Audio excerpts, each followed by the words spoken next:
Hey everybody, Lance Bell here, back as Mind of a Black Moderate Conservative, and this is the Nightcap.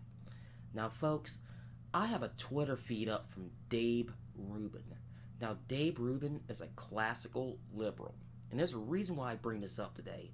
Actually, one of my Facebook friends, Anise Culp, actually brought this up today, and I'm going to talk about this. And it's need to be talked about. Now, Dave Rubin is a classical liberal. Always have been, since I've seen him, always will be. Now, he talked about this in depth in a series of Twitter feeds, and I'm going to break them down one by one, or at least try to. We're going to go from there. Now, I'm going to read the screen, so if I'm not looking at the camera, you know why. He says that he starts, a couple thoughts on Kanye and Candace, which sounds like a title of a 90s sitcom B.M.C. Actually, it really does. I know he was joking, but I knew he was being serious at the same time. He says, number one, as an artist, Kanye is a true mover of culture.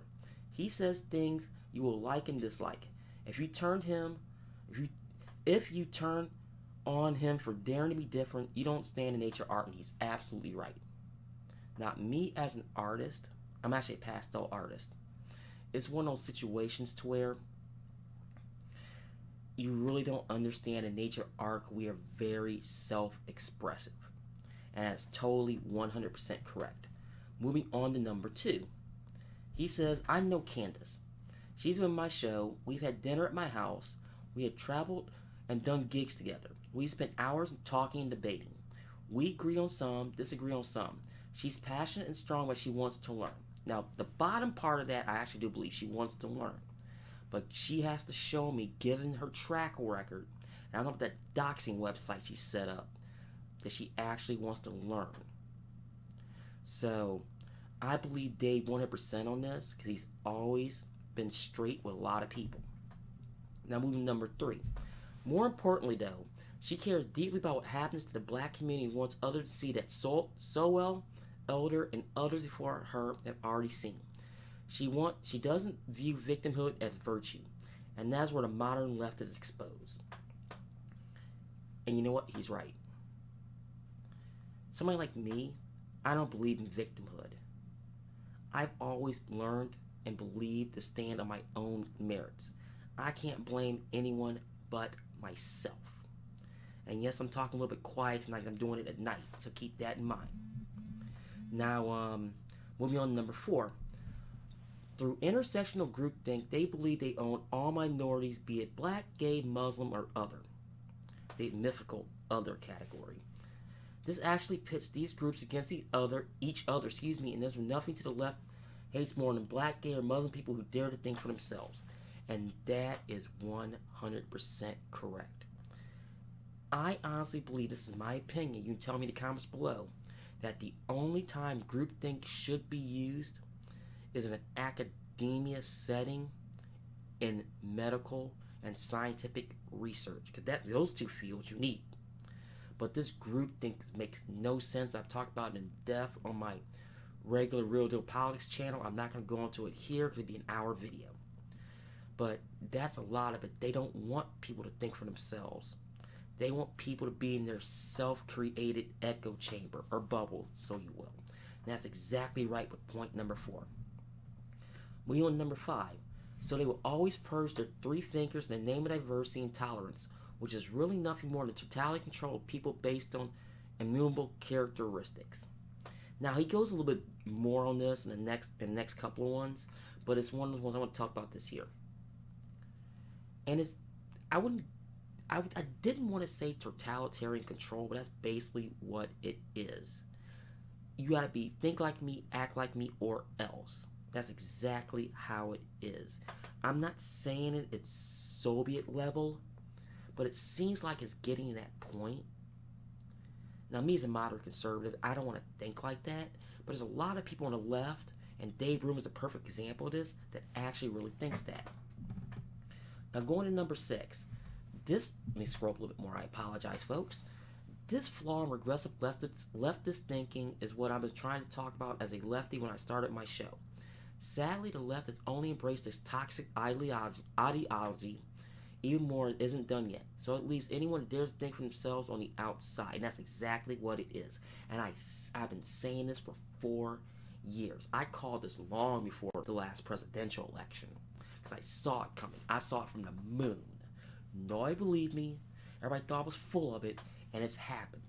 And people are still looking the other way. And I cannot stand that. Ugh. Good grief. Don't get me going on that. Now, number 7. Now they call candidates far right and anti-gay, and all the while waking up millions into how they are ones who practice. Wait, let me start that over. Now they call candidates far right and anti-gay, all the while waking up millions to how they are the ones who practice prejudice and bigotry. Kanye sees this and now the jig is up. More and more people, regardless of skin color, sexuality, or gender, will see this too. And you know what? He's absolutely right with that. Absolutely right. Given what happened in this previous election cycle, a lot of people like me saw that coming. I even said, and I got blasted for this on the Facebook forums, I saw more bigotry on the left this last presidential election on the right. It's got drowned out by the media machine. It really, really, really did, and it would never be questioned. So he's right with that. That deserves another video for another day. And finally, number 8. They are a snake that will eat its own tail, and for all you have enough, let me start that over. They are a snake that will eat its own tail, and for all you had enough of it, there's an incredible alliance, a class of liberals, libertarians, conservatives, and more willing to embrace you for what you think, not how you look. Okay, let's get to work. And that's what really I want also. You know, this country has always been able to hammer out its differences, and I don't know where the beginning and the end started. Before anybody chimes in, it started with Trump, it started with Obama. Stop. I think somewhere along the line, the far left and the far right, and I know I got it backwards here on the monitor, I'm just going where my hands are. That's where it really started. And I hope that we get back to sharing ideas, creating ideas, hammering things out. And I appreciate Mr. Rubin for doing this for everyone. And yes, I know he's going to get tore apart because I don't even want to show the threads on these posts. I really, really don't. Or on these tweets, excuse me. I don't. Because I already know it's going to be really, really, really bad. And a lot of people don't like Rubin to begin with because he speaks his mind and he left that far left plantation a long time ago. He is a true blue liberal. Not what you think, my nose is itchy, all these yellows and screamers out there. But let me know in the comments below. Is Dave Rubin right? I'm really interested. Well, folks, I'm going to get off here. Please like, share, and subscribe and all those good things. And my name is Lance Bell. Mind of a black, moderate conservative.